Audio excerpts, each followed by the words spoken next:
Zack Snyder's science fiction space opera is due to come out probably next year, but we're finally getting a little bit more information and pictures on what types of film genres is Zack Snyder putting together here, and it's quite epic. Hey, welcome back to the Ping Pong Flicks. My name is Chris Wong. Now, just recently, Zack Snyder went on Netflix Geek Week and announced that he's going to be sharing a lot more stuff from his Zack Snyder's Rebel Moon project, which is supposed to be a couple movies, maybe even spin-offs. I mean, it's really very much his own science fiction universe. As you may have already known, that Zack Snyder was originally going to do a Star Wars spin-off for Lucasfilm back in the day, and his original idea was supposed to be Seven Samurai but with Jedis. That would have been quite amazing. But now, because he's at Netflix and they're allowing him to do whatever he wants, he's creating his own gigantic science fiction movie. And that one clip that he showed for one of the aliens that's going to be appearing in the movie, that sexy horned creature, which apparently is being played by none other than Jordan Coleman, an associate producer for Corridor Digital. Yeah, remember that YouTube channel, Corridor Digital?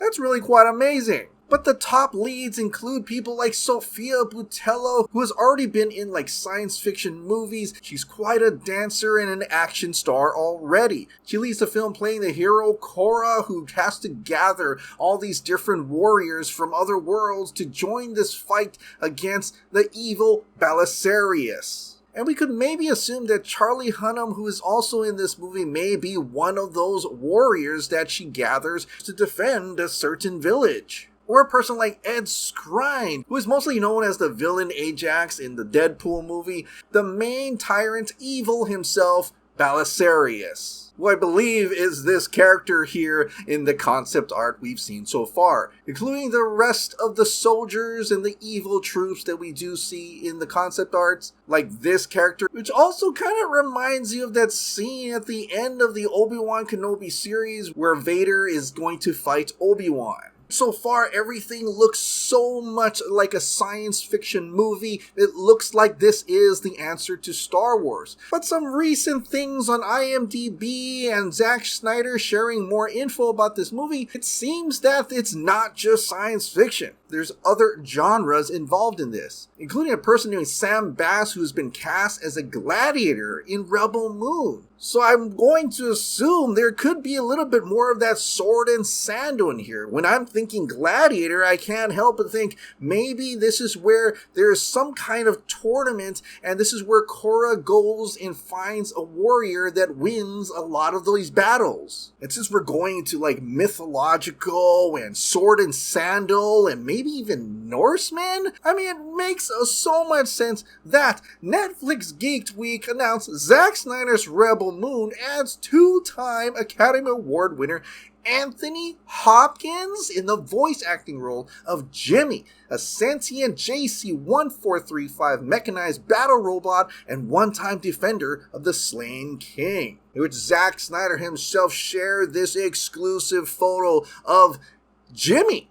Yeah, I mean, he doesn't look like a Jimmy, but he does look pretty awesome. And Rebel Moon Updates actually shared this image a little bit more brighter so we can actually see the details of this character. Looking at the mask, it does kind of look familiar in terms of another concept art that was shared. That face shield looks like one of the characters in this concept art. But when you look at Jimmy and you look at the armor he has there are some crazy designs. It kind of looks like the Holy Grail in the middle, but it's very similar to Djimon Hounsou's character and all that intricate designs in the armor as well. Jimmy, at first glance, I couldn't help but think, man, this kind of looks like the Bungie Destiny games. It has that appeal to me. It's got that science fiction look, but now that Jimmy's got that reindeer horns there, it just reminds me of Norse mythology, which is pretty cool because Anthony Hopkins played Odin in the Marvel Cinematic Universe, and it's kind of interesting because Thor is going through Norse mythology through the cosmos,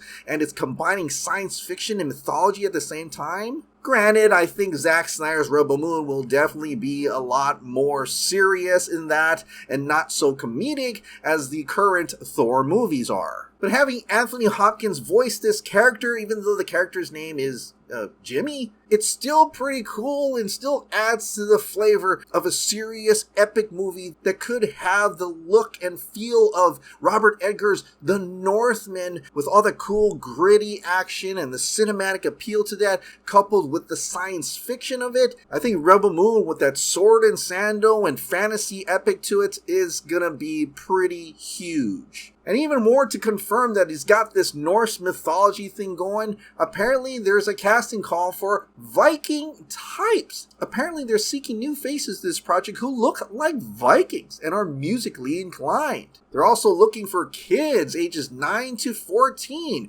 They're described as Viking kids or villagers. Does feel like this Jimmy character who once protected a slain king for this Viking village needs help protecting against Belisarius. So the main story, just like Seven Samurai, is these warriors are going to protect this village. Very Viking or Norse mythology inspired look to it, while the Regent Belisarius and his troops are going to be very futuristic, like Star Wars looking. And we could have just left it at fantasy sci-fi there, but there's an additional genre that I did not know was going to be a part of this. A cast member by the name of Raven Armando Astone said this: "What an amazing experience on set for a few weeks on a Zack Snyder Netflix fantasy western.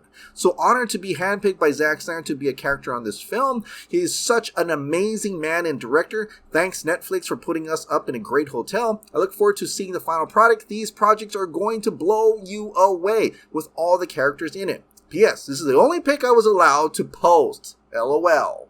And I'm not sure who this character plays, but the fact that this person said this is going to be a fantasy western makes a lot of sense, especially when we saw that concept art of the 4 characters that are leaving the spaceship or going onto the spaceship. It does have that western influence there. So it's not just Seven Samurai, this could be the Magnificent Seven of space operas. And I'm wondering if that look is going to be very similar to that Star Wars origin story Solo, where it was very much a sci-fi western as well. So learning about all this, and we can't wait to see more coming out of Rebel Moon, but it's starting to be like an amalgamation of so many different genres into one giant epic movie. Currently, it seems like Rebel Moon is slated for 2023. Alright, what do you think about this amalgamation of different genres into this huge epic Part 1 and Part 2 movie called Rebel Moon? Share your thoughts in the comments down below.